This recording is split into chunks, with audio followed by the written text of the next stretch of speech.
Ciao raga, musta na ga? Ilang taon ka talaga ang validity ng Italian driver's license? 10 years ga o 5 years? Ang Italian driver's license, yung Patente B, ang validity niyan ay nakabase doon sa edad noong kondusyente. Nakabase sa age noong holder noong driver's license. So 10 years ang validity kapag ka ang edad ay hanggang 50 years old. Tapos ay 5 years naman kapag ang edad ay 50 to 70 years old.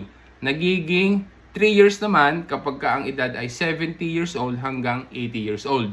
And then, yung 80 years old pataas naman ay 2 years na lang ang validity. So tandaan mo yung formula na 10532 para madali mong matandaan kasi malimit din na ang dumanda na yan ay nakakasama doon sa exam. Kapag ka ikaw ay halimbawa na 45 years old, yung huli mo na ikaw ay nag-renew ng iyong patente, so ibig sabihin dahil ikaw ay wala pang 50 years old, 10 years pa ang validity noon.